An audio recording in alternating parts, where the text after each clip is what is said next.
सबसे पहले तो ये क्लियर कर दिया कि ऐसा नहीं है कि गोरों ने गायियां हमें भेज दी और खुद वो साहिवाल का दूध पी रहे हैं, ऐसा नहीं है। वो भी हॉल्स्टीन फ्रीजियन का ही दूध पीता है। और आज तो पहले नंबर पे तो ये याद रखें कि 100% जो वलैती गायियां हैं उनका दूध A1 या A1A2 नहीं है। 38% गायों का दूध क्या है और ये जो आपके पास सीमन पाकिस्तान में आ रहा है ये भी तो A2 ही आ रहा है ना। इसका मतलब ये हुआ कि हॉल्स्टीन फ्रीजियन में भी A2 मिल्क होता है।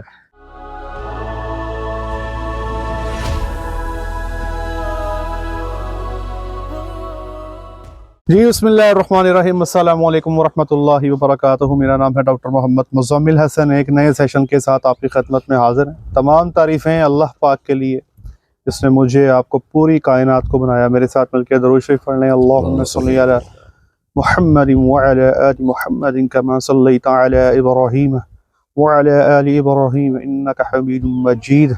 अल्लाहुम्मा बारिक अला मुहम्मद व अला आलि मुहम्मद कमा बारकता अला इब्राहीम व अला आलि इब्राहीम इन्नका हमीदुम मजीद। जनाब अली, आज हम पढ़ रहे हैं आपके सामने, ये मुझे दिखा दीजिएगा, ये बुल कैटलॉग हमारे सामने खुली पड़ी है। ये बुल है, इसको पढ़ना कैसे? तो इस बुल को पढ़ने के दौरान एक सवाल सामने आ गया। ये यहाँ पर लिखा हुआ है जी A2, ठीक है जी। तो पहले मुझे बताएं, आप दूध सेल करते हैं, कोई ऐसा कोई रफड़ है? लोग पूछते हैं आपसे कि ये A1 मिल्क क्या होता है या A2 क्या होता है, या वलैती गायों का दूध ठीक नहीं होता, सेहत के लिए मुज़र होता है, कोई है ऐसी बात? तरह के सवाल तो होते हैं लोग कहते हैं कि जनाब ये गाय का जो दूध है हमारी देसी गाय का ठीक है, इन गायों का दूध जहर है, नहीं पीना चाहिए। प्रॉब्लम्स आती हैं, मुख्तलिफ किस्म के सवाल होते हैं इस तरह। तो फिर क्या करते हैं? उनको कन्विंस करते हैं, अगर ना हो तो मुझे करें कन्विंस आप? मुश्किल ही होता है, इस चीज का पता ही नहीं है। चले मैं आपसे दूध लेने आ गया हूँ जी। तो अब आप माशाल्लाह दूध भी 220 में बेचते हैं, है ना? 220 में दूध सेल करते हैं। मेरा ही सवाल है, मैंने आज YouTube पे किसी को सुन लिया कि भाई वलैती गायों का तो दूध जहर होता है, आपने 4 बांधी हुई है तो आप हमें जहर पिला रहे हो, बताए ना? कुछ नहीं कर सकते, मतलब आपको तो कुछ नहीं कह सकते। नहीं, आप मुझे कस्टमर डील करें ना। अच्छा, पढ़ा लिखा कस्टमर डील करें ना। नहीं, हम तो ये गारंटी दे सकते हैं कि हम पानी नहीं डालते, ठीक है। ये गारंटी दे सकते हैं कि हम जानवरों को कोई गंदी खुराक नहीं डालते, साफ सुथरी चीजें देते हैं, ठीक है, और मशीन से मिल्किंग करते हैं। लेकिन मैं तो आज वीडियो सुनकर आ गया हूँ YouTube पे। हाँ, ये इसका हल नहीं है। अब इसका कोई हल नहीं है। कोई हल नहीं है। हाँ, इसका हल नहीं है। मैं अपने तमाम उन भाइयों से जिनका ताल्लुक ना शहरों से है, फैसलाबाद के शहर में बैठे हैं, इस्लामाबाद में बैठे हैं, लाहौर में बैठे हैं, या किसी ऐसी जगह बैठे हैं जहाँ पर लोगों का जो तालीमी लेवल है वो बेहतर है और लोग सोशल मीडिया को सुनते हैं। ऐसी एक वीडियो मेरे सामने भी आई थी कि वलैती गायों का दूध जहर होता है, ये मेरे सामने भी आई थी। फ्रीजन के बारे में मैंने तो पीछे वीडियो बनाई थी। इसके बारे में ना खान साहब, इसके बारे में लोगों का की राय ये है कि फ्रीजियन गाय जो है ना, इसमें सूअर का क्रॉस है। बिल्कुल, मैंने इसके ऊपर वीडियो बनाई, आप वीडियो पे चले जाएं, वो वीडियो माशाल्लाह काफी अच्छी जा रही है। उसके नीचे कमेंट्स देखें, 10% लोग मेरी वीडियो बनाने के बाद भी मानने को तैयार नहीं है। तो तब आपको अंदाजा होता है कि आज भी लोगों के अंदर ये इतनी बड़ी जो है मिसकंसेप्शन पाई जाती है। कुछ लोग कहते हैं वो तो पता ही नहीं है, इनको घर बैठे पता लग गया। सोचने की बात है ना कि हम जो काम कर रहे हैं हमें नहीं पता लगा अब तक, लेकिन जो बंदा शहर में घर बैठा है, जिसका इससे ताल्लुक ही कोई नहीं है, जिसको गाय भैंस का फर्क का भी नहीं पता, वो उसको पता लग गया, इत्तला मिल गई कि जनाब इसमें सूअर का क्रॉस गोरे ने कर दिया। ये सारी जो है ना ये र्यूमर्स हैं, अफवाहें हैं। खैर, ये इस पर मैं टॉपिक कर चुका हूँ, आप जाके देख सकते हैं। इसके ऊपर यूट्यूब पे मैंने वीडियो की हुई है, Friesian and pig cross by doctor Muzammil लिखेंगे ना, आपके सामने वीडियो आ जाएगी, मैंने मुकम्मल एक्सप्लेन किया हुआ है। अच्छा, मसला ये है कि ये फ्रीजियन का दूध मुज़रे सेहत है कि नहीं है? पिया जा सकता है, नहीं पिया जा सकता? क्या इससे वाकई हार्ट के इशू बनते हैं? क्या वाकई इसे जो है डायबिटीज़ का मसला बनता है, शुगर हो जाती है, या वाकई बच्चों में डेथ हो जाती है या डायरिया के प्रॉब्लम बन जाते हैं? इसका जवाब क्या है? तो याद रखें कि दुनिया के अंदर जो इस वक्त डेयरी की सबसे जो पहली बड़ी मुस्तनद ब्रीड मानी जाती है वो क्या है? Holstein Friesian. दुनिया का सबसे तरक्की याफ्ता मुल्क कौन सा है इस वक्त? अमेरिका। अमेरिका ही हो गया ना, पहले नंबर पर अमेरिका है, दूसरे पे आई थिंक सो रशिया या चीन है, थर्ड पे रशिया, ठीक है जी। चाइना जो है हॉल्स्टीन फ्रीजियन गायें इंपोर्ट करता है, अमेरिका से भी करता है, ऑस्ट्रेलिया से भी करता है, ठीक है जी। इसी तरह अमेरिका जो है वो दुनिया के मुख्तलिफ हिस्सों में हॉल्स्टीन फ्रीजियन को एक्सपोर्ट भी करता है, और आज भी अमेरिका के अंदर एक बड़ी पॉपुलेशन जो है, जो गायें दूध दे रही हैं, वो कौन सी है? हॉल्स्टीन फ्रीजियन है। और एक बात मैं आपको कंफर्म बता दूं, हम लोग अपनी सेहत को लेकर इतने मोहतात नहीं है जितने अंग्रेज हैं। ये बात है। हम तो यार जो आए खाकू जाते हैं। अभी कल आपने पकौड़े खाए हैं यहाँ पे, पता नहीं कैसे खा लिए आपने, मैं तो हैरान हूँ। वो मेरे साथ मेरे दोस्त हैं एजाज साहब, उन्होंने समोसे भी खाए हैं, पकौड़े भी खाए हैं। मैंने उनको मना कर दिया, मैंने कहा भाई आपने क्यों खा लिए, इतने नमक बहुत तेज था। उस बंदे ने खा लिए, बाद में जाके ब्लड प्रेशर ही गोलियां खाता रहा। तो हमारी जो खुराक है ना सर, वो उस तरह से नहीं है मैनेज्ड, हम ख्याल ही नहीं करते। हमने आज तक ये ख्याल नहीं किया कि हमारे घर में जो दूध आता है इसमें क्या सिर्फ पानी ही है, इसमें कुछ और तो नहीं डाला। कभी सोचा है? सानू चाहिए दूध दे उत्ते झग, बस दूध उबाला, सफेद रंग की मलाई आ गई, दूध पे झाग आ गई, हम करना तो ही राजी हैं। हम कहते हैं दूध ही ये है, दूध ही है, बाकी सारा फ्रॉड है। तो ये लाइल्मी है। अब मैं बताता हूँ कि सबसे पहले तो ये क्लियर कर दिया कि ऐसा नहीं है कि गोरों ने गायें हमें भेज दी और खुद वो साहिवाल का दूध पी रहे हैं, ऐसा नहीं है। वो भी हॉल्स्टीन फ्रीजियन का ही दूध पीता है। और आज जाके चेक कर लो चाइनीज की एवरेज एज क्या है, जाके चेक कर लो अमेरिकन की एवरेज एज क्या है। पाकिस्तान की कहाँ रह गई है? 50 साल के ऊपर हम कहते हैं हमारा बोनस है, ऐसे ही है ना। हम कहते हैं 50 के हो गए, हम पता नहीं कदों मर जाना, बोनस से काम स्टार्ट हो गया, हम बुढ़े हो गए हैं। मैं 38 साल में अपने आप को बुढ़ा समझ लग गया हूँ, मैं करना कहानी मुक गई। वो लोग 75 साल तक अपने आप को किसी खाते में डालते ही नहीं है, वो कहते हैं हम जवान है, पूरा फिजिकल काम करते हैं। तो हम जनाब कहते हैं कि उनकी गाय का दूध जो मुजरे सेहत है और उनकी सेहतें चेक कर लो। हमारी गाय का दूध जो है वो बहुत तगड़ा, हमारी सेहतें चेक कर लो। मैं ये नहीं कहता कि हमारी गाय का दूध तगड़ा नहीं है, तगड़ा है, नो डाउट, बिल्कुल तगड़ा है, लेकिन ये जहर नहीं है। मेरे कहने का मकसद ये है। अब मैं इसको समझा देता हूँ आपको। अभी तो बात कर ली हमने लॉजिक पे, अब मैं बात करूंगा आपको इंफॉर्मेशन की बुनियाद पे। अभी ये मैंने आपको बुल पढ़ाया, ये बुल के नीचे क्या लिखा हुआ है जी? A2 लिखा हुआ है, ठीक है जी, A2 लिखा हुआ है, पढ़ लिया आपने। अब A2 है क्या? दूध में पाई जाने वाली एक खास प्रोटीन है। क्या है जी? खास प्रोटीन। खास प्रोटीन है। दूध ना जी प्रोटीन की बुनियाद पर 3 हिस्सों में तकसीम करते हैं। एक है A1, एक है A2 और एक है A1, मैं यहाँ पर लिख देता हूं ताकि आपको समझने में आसानी हो जाए। एक है A1, एक है A2 और एक है A1, ये सबसे अच्छी क्वालिटी का दूध है, इसके ऊपर सबका इत्तेफाक है। ये क्या है? सबसे अच्छी क्वालिटी, सबसे अच्छी और तगड़ी क्वालिटी का दूध ये है। इसके नंबर कम है, इसके नंबर कम है, इसके नंबर बहुत ज्यादा है। अब सवाल ये पैदा होता है कि क्या A2 मिल्क पाकिस्तान में मौजूद साहिवाल गायों का है? तो जवाब है यस। हमारी देसी गायें, चोलिस्तानी, साहिवाल, धरनी, जो भी है, सबका दूध क्या है? A2। इंडिया में जो गाय पाई जाती है, गिर है, उसका दूध क्या है? A2। कुछ लोगों ने ना इस दूध को A2 को जानवर की झालर से और जानवर की कोहान से जोड़ दिया। मैं एक इंडियन को सुन रहा था, वो कहता था, उसने कहा जी कि हमारी गाय की इतनी कोहान है और इतनी झालर है, इसका दूध A2 है। भाई कोहान का, झालर का A2 से कोई ताल्लुक नहीं है। ये ताल्लुक ना जोड़ें।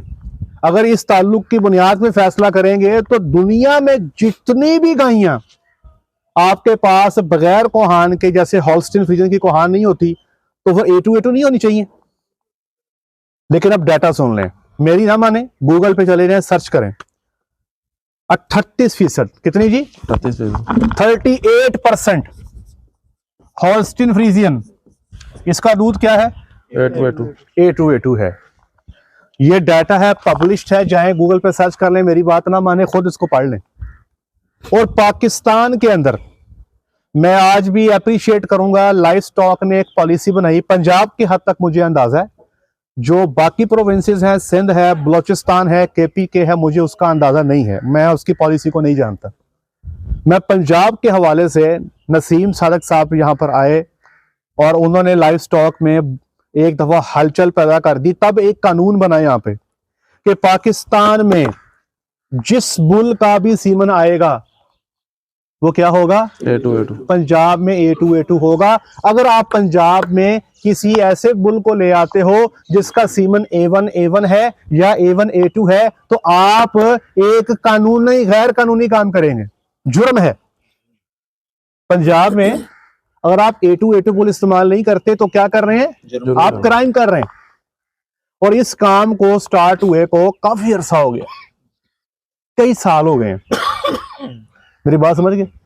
तो पहले नंबर पे तो ये याद रखें कि 100% जो वलैती गायें हैं उनका दूध A1A1 या A1A2 नहीं है।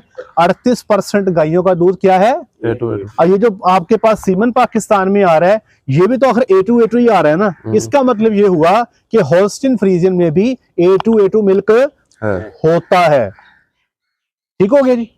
अब सवाल ये पैदा होता है कि जो हमारे पास गायें हैं ये क्या है? इसका एक सिंपल सा टेस्ट हो जाता है। पाकिस्तान में ये फैसिलिटी अवेलेबल है। आप जानवर का सैंपल ले जाएं, वो आपको टेस्ट करके बता देंगे कि आपका जानवर वो क्या है, A1A1 है, A2A2 है या A1A2 है। ये प्रोटीन है दूध की, जिसकी बुनियाद पर ये 3 क्लासिफिकेशंस या 3 हिस्सों में तकसीम कर दिया गया। पाकिस्तान में ये टेस्ट अवेलेबल है। जब कोई इदारा पाकिस्तान का या पंजाब का जिसने सीमन बनाना होता है, वो कोई ब्रीडिंग के लिए फ्रीजियन बुल लेता है ना किसी अच्छे फार्म से, तो पहले वो ये चेक करवाता है कि क्या ये A2A2 है या नहीं, उसका टेस्ट करवाता है। तो जो अच्छे फार्म है वो भी अपने फार्म पे जो बुल इस्तेमाल करते हैं वो उसका टेस्ट करवा लेते हैं कि A2A2 है या नहीं है। ठीक है, और कोई बड़ा महंगा टेस्ट नहीं है, ये अवेलेबल है पाकिस्तान में, आप निबजी नयाब से करवा सकते हैं। समझ गया मेरे? अब सवाल ये पैदा होता है कि जो गायें पाकिस्तान ने बाहर से इंपोर्ट की, हर साल इंपोर्ट होती हैं, इस साल भी इंपोर्ट हो रही हैं, 2019 के बाद शायद ये कोई साल मिस हुआ हो, हर साल आती। तो ब्रदर जितनी गायें बाहर से पाकिस्तान में इंपोर्ट होकर आ रही हैं उसमें सारी कैटेगरी शामिल है। उसमें A1A1 भी है, A2A2 भी है, A1A2 भी है। ठीक है जी। लेकिन जब आगे हम इनको सीमन लगाते हैं ना, तो क्या लगाते हैं? A2A2। A2A2 ही लगाते हैं। तो भाईजान ये जो A2A2 बुल का अगर आप बार बार इस्तेमाल करते हैं तो आपके फार्म पे पैदा होने वाली बच्चियां वो कन्वर्ट हो जाती हैं A2A2 में। मेरी बात समझ गए आप? ये एक ऐसा करैक्टर है जो आप सीमन की मदद से मॉडिफाई कर सकते हैं। क्या कर सकते हैं? मॉडिफाई। सीमन की मदद से मॉडिफाई कर सकते हैं। तो हमारे पास चूंकि माशाल्लाह हमने तो काफी अरसा हो गया इंपोर्ट बंद की हुई है, हमारे फार्म्स पे हमारी अपने सीमन की बच्चियां आ रही हैं। तो हमारा जो माशाल्लाह फार्म पे जो हर्ड खड़ा है ना, जो हमारी अपनी बच्चियां हैं वो माशाल्लाह अब A2A2 तकरीबन हो चुकी हैं। इसलिए पहले नंबर पे तो ये याद रखें कि सारी की सारी गायें जो हैं होल्स्टीन में वो A1A1 या A1A2 नहीं है। नंबर 2, जितना डराया जाता है दूध को लेकर उस तरह से नहीं है। पूरा यूरोप दूध पी रहा है, पूरा अमेरिका दूध पी रहा है। ठीक है जी। और अगर इसमें कोई ऐसा मसला होता तो सबसे पहले WHO, ठीक है जी, वर्ल्ड हेल्थ ऑर्गेनाइजेशन या FAO की तरफ से इस पे कोई ना कोई पाबंदी लग जाती है अब तक, लेकिन ये कोई पाबंदी अभी इसके ऊपर नहीं है। और पूरी दुनिया में जो है इसका दूध एक्सपोर्ट हो रहा है, गाय एक्सपोर्ट हो रही है। तीसरे नंबर पे चूंकि इस गाय का सीमन हम आगे पंजाब में जो इस्तेमाल कर रहे हैं वो A2A2 ही है, इसलिए हमारी जो आगे नस्लें पैदा हो रही हैं वो भी क्या है? वो भी A2A2 है। अगर आपके पास देसी गाय खड़ी है और उसमें A2A2 दूध है, आप जो सीमन लगा रहे हो वो भी A2A2 ही है, तो आगे जो क्रॉस ब्रीड की बछड़ी पैदा होगी वो भी क्या होगी? A2A2 ही होगी। इसलिए इस प्रॉब्लम को ज़हन से निकाल दें कि यार ये बहुत कोई मुज़रे सेहत है, ये ऐसे है, ये वैसे है, ये ऐसा नहीं है। दूध से नुकसान पता कब होता है? दूध से नुकसान तब होता है जब हम गंद खिलाते हैं जानवर को, और वो दूध से टॉक्सिन जानवर के हमारे जिस्मों में जाता है, ये खतरनाक है। दूध का प्रॉब्लम पता क्या है? जब हम जानवर को एंटीबायोटिक लगाते हैं और फिर वही दूध हम बजाय डिस्कार्ड करने के हम आवाम को सेल कर देते हैं एंटीबायोटिक वाला दूध, ये मुज़रे सेहत है। मुज़रे सेहत ये है कि जब हम टन के यूरिया खिलाते हैं जानवर को, हम बाद में वही जो है जिस दूध में यूरिया की मिकदार ज्यादा है हम वही खुद कंज्यूम कर जाते हैं, ये मुज़रे सेहत है। ये वो चीजें हैं जिस पे हमें बात करने की जरूरत है, लेकिन हमने बात की एंगल को, डायरेक्शन को ही गलत कर दिया हुआ है। इसलिए ये मैंने जो चीजें आपको बताई हैं आप खुद पढ़े, जाके गूगल करें, इसको स्टडी करें। ये बात समझ आ गई? अब इस वीडियो में एक तो मैंने आपको ये क्लियर कर दिया, और साथ ही साथ मैं एक और चीज आपको क्लियर करना चाहता हूँ। ये जरा खोलिएगा सर, आपने माशाल्लाह पासवर्ड लगाए हुए हैं, इस पे काफी ज्यादा लगाए हुए हैं। अच्छा, अब मैं बताना ये चाहता हूँ कि ये जो दूध के हवाले से हम बात करते हैं, एक सवाल लोग करते हैं कि जी हमने सीमन रखवा लिया, हम साड़ी बच्ची क्या मन दूध कटेगी या नहीं कटेगी, ये सवाल होता है ना। मैं एक ऐड देख रहा था, मैं कंपनी का नाम नहीं लेता, तो वो ऐड थी जनाब कि आपकी गाय का दूध अब हुआ डबल। कैसे कि गाय अगर 3000 लीटर दूध दे रही है तो सीमन अच्छा लगवा के हमारी कंपनी का 6000 रुपये ले जाओ, 4 है तो 8 पे ले जाओ, 5 है तो 10 पे ले जाओ। तो याद रखें ऐसा कोई तरीक़ेकार मौजूद नहीं है। अब ये जो बुल मैंने आपके साथ शेयर किया है, इसके आगे मिल्क में +437 लिखा हुआ है, ऐसे ही है। ये मिल्क क्या लिखा हुआ है? +437। अब ये आप जरा कैलकुलेटर निकालिएगा। अब सवाल ये पैदा होता है कि यार ये मिल्क 437 ये है क्या, इसको चेक करने की जरूरत है। और ये इस डाटा की बुनियाद पर हम क्या फैसला कर सकते हैं कि क्या ये जो बच्ची इसकी बाद में पैदा होगी वो दूध कितना करेगी। ठीक है जी, तो पहले ये समझ लें ये 437 है क्या। ये है पाउंड, क्या है पाउंड। इसके पहले बना लेते हैं किलोग्राम। सर 437 को 2.2 पे तकसीम कर दें तो हमारे पास किलोग्राम आ जाएंगे। कितने आगे सर देखिएगा?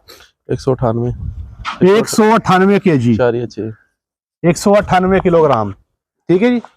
अमेरिका में उन्होंने जो दूध का स्टैंडर्ड है ना किसी भी गाय के लिए, वो एक स्टैंडर्ड मुकर्रर कर दिया। जैसे मिसाल के तौर पे अगर मैं कहूं जी कि मैं यहाँ पे साहिवाल का स्टैंडर्ड मुकर्रर करता हूँ जी 3000, मिसाल दे रहा हूँ, 3000 के ऊपर अगर किसी गाय का 3200 लीटर दूध है तो मैं लिखूंगा जमा 200। अगर किसी गाय का 3500 लीटर दूध है तो मैं लिखूंगा जमा 3000 तो स्टैंडर्ड है। उसके ऊपर या उसके नीचे अगर किसी का 2800 लीटर दूध है मैं क्या लिखूंगा? माइनस। अगर किसी का 2000 लीटर दूध है मैं क्या लिखूंगा? माइनस। तो अब ये समझ आ रही है ये प्लस का मतलब क्या है। इनका जो स्टैंडर्ड था वो तकरीबन 13700। ये मैंने तकरीबन 3-4 साल पहले चेक किया था। हो सकता है ये दोबारा इन्होंने इसको रिकंसिडर कर लिया हो, लेकिन ये इतना तो था पहले। अब 13700 में 198 जमा कर दें, कितना हो गया जी? 13898। हाँ जी, 13898 लीटर दूध आ गया जी। अब इस बुल की समझ आ रही है आपको कि ये +437 का मतलब क्या है? एवरेज 13898 और ये एवरेज से 198 ज्यादा है। अब अमूमी तौर पे आपने एक बात सुनी होगी कि यार जो दूध है ना वो आधा माँ से आता आधा बाप से आता है, सुना है ऐसे आपने जी। अब मिसाल के तौर पे एक गाय है जी हमारे पास, उसका दूध है 2000 लीटर, देसी गाय। कैमरा में थोड़ा पास ले लीजिएगा। हमारे पास एक देसी गाय है, सर जूम ना कीजिएगा फट जाएंगे पिक्सल, आप पास आ जाए। एक देसी गाय है, उसका दूध कितना है? 2000 लीटर, बिल्कुल ही देसर सी। उसका क्रॉस डाल दिया इस बुल के साथ, इसका दूध कितना है? 13898। अब इखलाकी तौर पे हम जो कहते हैं आधा माँ से आधा बाप से, 1000 यहां से आ गया और यहां से कितना आ गया? इसका आधा 6949। 6900। तो दूध कितना बन गया जमा करके? 7949 या 8000 लीटर दूध बन गया बच्ची का जो पैदा होने वाली है। तो कभी ऐसे हुआ है? बताएं। नहीं होता ना। ये ब्लैक बोर्ड पे हो जाता है, ब्लैक बोर्ड पे। अभी देखो ना मैंने मिनट में कर दिया, लेकिन हकीकत में ऐसा नहीं होता। सर बैठ जाइए आप। हकीकत में ऐसा नहीं होता। वलैती गायों के अंदर, सर जी वलैती गायों के अंदर पहले सूबे के अंदर भी कई फार्म स्ट्रगल कर रहे हैं, वो पहले सूबे में 8000 नहीं ले पा रहे प्योर वलैती ब्लड से। तो आप इस 63 सी गाय की पहली नस्ल से 8000 लेना चाह रहे हैं। अब ये वजह क्या है? इसकी वजह ये है कि हर जो ट्रेट है ना, हर चीज की एक विरासत होती है। ठीक है, इसको कहते हैं हेरिटेबिलिटी। क्या कहते हैं? हेरिटेबिलिटी होती है या लो, या होती है मीडियम, या होती है हाई। कुछ चीजें ऐसी हैं जो आगे बड़ी मुश्किल से ट्रांसफर होती हैं, कुछ चीजें हैं जो बड़ी फौरी ट्रांसफर हो जाती हैं। आपने देखा होगा एक चीज, आप माशाल्लाह काम करने वाले लोग हैं, जब भी किसी देसड़ गाय में किसी वलैती गाय का टीका रखवाते हैं तो 100% केसेस में आने वाली नस्ल का कद बड़ा होता है। क्यों जी? ऐसे ही है। ऐसे ही कभी ऐसे नहीं देखा होगा देसी गाय में टीका रखवाया वलैती और बच्चा मां से छोटा रह गया हो। नहीं देखा ना, तगड़ा होता है। इसका मतलब ये हुआ कि जो हाइट है ना, इसकी वरासत बहुत ज्यादा है, ये बहुत जल्दी आगे ट्रांसफर हो जाती है हाइट। लेकिन जो दूध है ना, इसकी जो हेरिटेबिलिटी है ये बहुत कम है। क्या है? कम है। ये लो हेरिटेबल ट्रेट है, ये उतना ज्यादा ट्रांसफर नहीं होता। अब सवाल ये पैदा होता है कि दूध बढ़ेगा या नहीं बढ़ेगा। हाँ, दूध बढ़ेगा, लेकिन कितना बढ़ेगा इसके ऊपर आपको बात नहीं कर सकते। कितना बढ़ेगा, हो सकता है ये 2000 वाली गाय, इसका आने वाला बच्चा 3000 पे चले जाए, 4 पे चले जाए, 5 पे चले जाए, लेकिन हम ये नहीं बता सकते कि 6000 पे चले जाएगा या 8000 पे ही चले जाएगा। ये डिपेंड करता है हेरिटेबिलिटी पे, और ये डिपेंड करता है जेनेटिक मेकअप पे। मेरी बात समझ रहे हैं आप? इस बात की समझ आपको आ गई है? तो ये जो ट्रेट है मिल्क का, इसको इंप्रूव करना आसान नहीं है। अच्छा, अब आपको मैंने 2 बुल बताए थे, जीनोमिक बुल बताया था और प्रूवन बुल बताया था। अगर आप देखें जो बुल मैंने आपको निकाल के दिया है, इसमें 437 के आगे कुछ फिगर दी होगी, क्या लिखा हुआ है? 92%। 92%? और 92% आर, इसको कहते हैं रिलायबिलिटी, कि डाटा कितना रिलायबल है। जब भी प्रूवन बुल लें तो कोशिश करें 92% रिलायबिलिटी होनी चाहिए, और जब भी जीनोमिक बुल लें उसकी रिलायबिलिटी 75% से ऊपर लें। 80 हो जाए, 79 हो जाए, 82 हो जाए, जितनी रिलायबिलिटी बढ़ती जाएगी डाटा की, उतना ज्यादा जो डाटा सेट है वो आपका बेहतर होता जाएगा, और आने वाली बच्ची की परफॉर्मेंस बेहतर होती चली जाएगी। इसकी समझ आ गई आपको बात? ये क्लियर है? कुछ सवाल है आपका? मुजरे से है दूध के हवाले से, या आने वाली बच्ची सर मुजरे सेहत के हवाले से है कि मतलब हम जानवरों को ज्यादातर जो देसी जानवर हैं या भैंसे हैं, ज्यादातर तो टुकड़े डालते हैं तो वो उल्ली लगी होती है, वो एक्सेप्टेबल है? अगर वो टेस्ट कराएं तो वो देखिए ना, उसका ना जी अवाम में अभी अवेयरनेस ही नहीं है। आज मैं कहता हूँ, कोई बहुत कोई मशहूर सोशल मीडिया इन्फ्लुएंसर उसके ऊपर एक वीडियो कर दे, तो आप देखिएगा अवाम इसकी भी बात शुरू करे। ये तो भेड़ चाल है ना अवाम, हमारी भेड़ चाल। मैं ही इस पे वीडियो कर दूं, और हमारी जो अवाम है ना, ये मनफी को जल्दी पकड़ती है, ये जल्दी पकड़ती है, मस्बत को कम पकड़ती है। आज मैं कह दूं कि यार इस गाय का ये मसला है, और मैं सोशल मीडिया पे लगा दूं, वायरल हो जाएगा जनाब, ओहो इस गाय का तो ये मसला है, इसका तो ये प्रॉब्लम है, ये हला पड़ गई जनाब। अवाम ने जनाब शेयरिंग शुरू कर देनी है, रातों रात चीज वायरल हो जानी है। आपने देखा होगा कि मनफी को लोग जरा पकड़ते हैं। मैंने ना कुछ अरसा एक अपना खातून से मैंने ये सोशल मीडिया पे ना अपने यूट्यूब के लिए थंबनेल बनवाए। उसने 1-2 थंबनेल बना के भेजे ना, तो उसने मुझे लिख कर भेजा थंबनेल में कि क्लोजअप प्रीमिक्स का रिजल्ट नहीं आया। उसने मुझे भेजा, मैं कहा कि लेके भेजता ही। मैं कहा भाई हम क्लोजअप प्रीमिक्स सेल करते हैं और हम लोगों को ये बताते हैं कि भाई इसका रिजल्ट अच्छा है, लोगों से वीडियो शेयर करते हैं, आपने लिख दिया कि इसका रिजल्ट नहीं आया। तो मुझे उसका मैसेज आया कि डॉक्टर साहब मनफी को लोग ज्यादा सुनते हैं, और मैं कहता हूँ रहने दे। मैं कहा रहने दे। मैं कहा भाई मुझे ये जो आपके टैक्टिक्स है मुझे नहीं चाहिए, इसको सही करो। वो कहते हैं मनफी लिखा है ना, भाग के लोग आएंगे, सुनेंगे की हो गया। लड़ाई भी कहीं पे हो रही है, शौक से रुक के देखते हैं। रोड पे लड़ाई हो जाए ना, रोड पे लड़ाई हो जाए ना, हम रुक के देखते हैं। इसको बोला क्या कहते हैं? इसको बोलते हैं सैडिज्म, सैडिस्टिक। सैडिज्म क्या है? हम सारे अपने ही अंदर शिद्दत पसंदी को पसंद करते हैं। कैसे? सही से बताना है, तकब्बुर ऐसा नहीं, सही से बताना है। रोड पे जा रहे हो, 4 बंदे लड़ रहे हो, क्या हम रुक के देखते नहीं? देखते हैं। हमें मजा आता देखने का। देखो की हो रहा है, अरे छोटे हुए सी कई लड़ो ऐसी है ना। इसी तरह ये जो एक इंडियन आपका था शो बिग बॉस, देखते हैं आप लोग? पुरानी जमाने की गाल हम अपनी जवानी में देखा करते रहे। वो क्या करते हैं, को 15-20 मॉडल को एक ही घर में रोक देते हैं, उन पे कैमरे लगाए हुए हैं। अब वो क्या है, जब वो आपस में लड़ते हैं ना, लोग शौक से देखते हैं, तो पीपल लव इट। ये इसके ऊपर बकायदा पेपर है, सैडिज्म कहते हैं इसे।